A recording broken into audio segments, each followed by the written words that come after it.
Did you know that Cincinnati is considered hip? That, you know, a lot of millennials are starting to move to Cincinnati, and, you know, with their craft beer scene, you know, different art galleries and museums and things like that that are opening, and the art scene's starting to thrive again. You know, because of the 2015 MLB All-Star Game that took place in Cincinnati, the baseball All-Star Game. You know, the city underwent a large revitalization. You know, the whole area around the stadium started to be rebuilt. And, you know, I went to Cincinnati in 2016, so I was fortunate enough to be able to see all these things that were done to, you know, really improve the quality of the city, you know, especially in neighborhoods like Over-the-Rhine. So, hey guys, my name is Kevin, or the American Travel Geek, and today I'm going to be outlining 5 attractions in Cincinnati that are really key for any tourist to see when they go. So, yeah, let's get right into it. So, my first recommendation to you is to do one of the tours that are offered by a company called American Legacy Tours. And they're located on Vine Street in the Over-the-Rhine neighborhood. And the tour that I did was the Queen City Haunted Tour. So, you know, whenever I go on a trip, I try and go on a ghost tour, because I find that not only am I interested in the paranormal, I watch a lot of ghost shows for whatever reason, but it also allows you to see the city really, really well, because they take you on a walk throughout a lot of key historic landmarks in the city. So I did the Queen City Haunted Tour, and they took us through Washington Park. I think it's called Washington Park, and they ended up finishing at the Symphony Hotel, which is actually supposed to be one of the most haunted hotels in America. So I thought that was really cool, because on most ghost tours you don't actually get to go inside the location, but this one they actually take you inside the hotel. You walk up, it's a small little building, and they actually use ghost equipment on this tour as well. So they actually take out I think it's called the K2 meter, the one that has all the little dots that can light up if a ghost is in the vicinity. So they actually brought that, and it actually did light up at one point. So that was cool to see for sure. So besides the haunted tour, this company does offer other tours as well, especially the Underground tour, which is really good. That'll take you down and show you the hidden Cincinnati Underground, which was actually a source of a lot of beer production back in the day and fueling into Cincinnati's beer scene today. So there's a lot. They'll take you down to the cellars and you get to see all that. So that's definitely cool, and I recommend it. So feeding into that suggestion, and number 2 on the list is to go to the Over-the-Rhine neighborhood. Now, I mentioned before that Cincinnati has been revitalized a lot lately.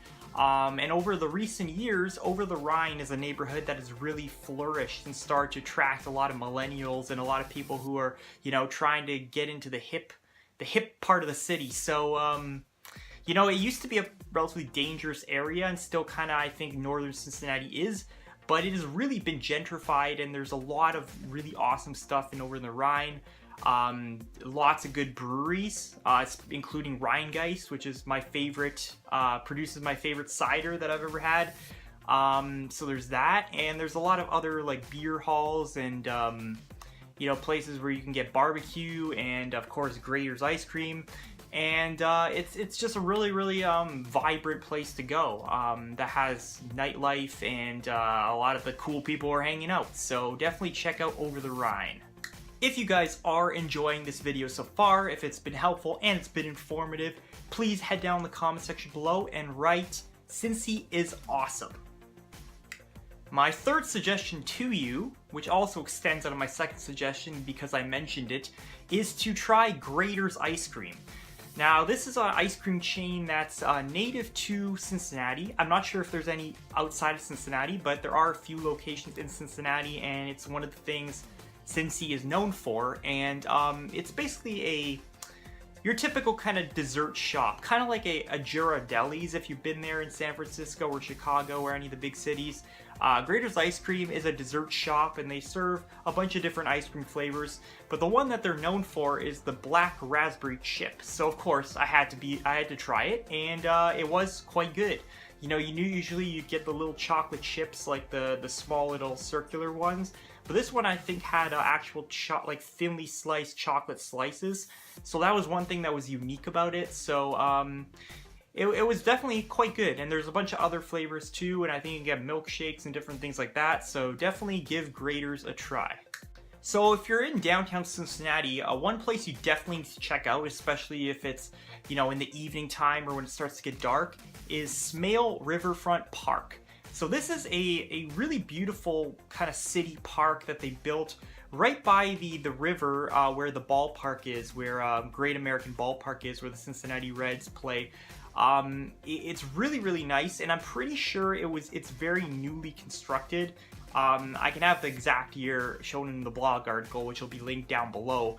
But I think this was part of the larger MLB All-Star Game project, where when the All-Star Game was hosted in Cincinnati in 2015, they decided to do a lot of work near the ballpark in order to transform it into a highly entertainment value district, where there's a lot of things to do, a lot of eateries and things like that. So what's in this park? Well, they have different light up structures. You know, there's fountains that come out from the ground that are lit up. There's fountains that hang from these contraptions that are light up really, really nicely. There's like a playground that they built for kids that kind of has these cool different contraptions and things you can investigate. And it's just overall a very nice, clean, and scenic kind of park. You know, it's really nice to explore, and just have it be right there by the river is just so nice, because you get all the buildings in the background all lit up. And it's just a very calm, it's not too busy around there, at least when I was there. So it's just a really, really good treat, especially for Cincinnati locals, and it can be for you too if you decide to tour there. So definitely check out Smale Riverfront Park. Now, to round out this list, this also feeds into the previous suggestion. So when you're by Smale Riverfront Park, what you're going to want to do afterwards is walk the John A. Roebling Suspension Bridge.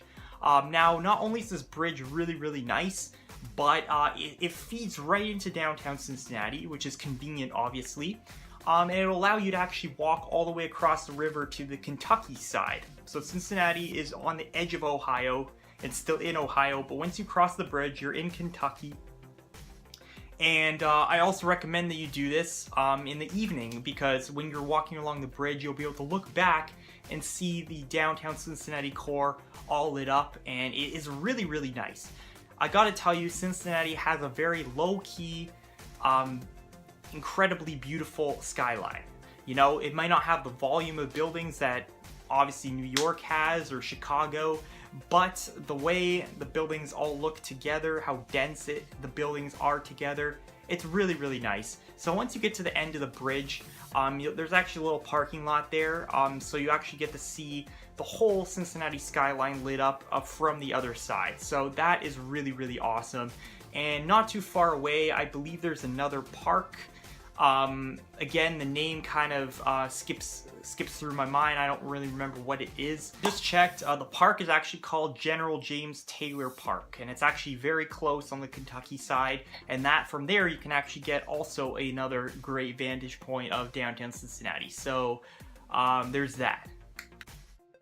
So that brings me to the end of the video, and as you can see, you know, Cincinnati, again, another very small city, but also a city that does have a lot of attracting factors. You know, their food and drink, specifically their beer, you know, the fact that the downtown core has been revitalized so much that it's actually a great place to hang out and stuff. You know, their sports, you know, you have the Cincinnati Bengals and the Cincinnati Reds right there on the waterfront and very accessible. So there's a lot of different attracting factors to go to Cincinnati, especially if you're driving through Ohio. So I hope you guys enjoyed the video, and if you did, please give me a thumbs up and like the video. And if you didn't, you know, give me a thumbs down and leave your feedback in the comments section below. Any feedback is appreciated. And of course, remember to hit the subscribe button and click the bell icon beside it to be notified whenever I release a future video, and keep up with all the information I'm releasing on US destinations. And of course, just to remind you, I also have a blog where I write articles that go along with these videos. and the link to that blog, AmericanTravelGeek.com, will be down in the description below. So guys, until next time, hope you enjoy your trip, and happy travels.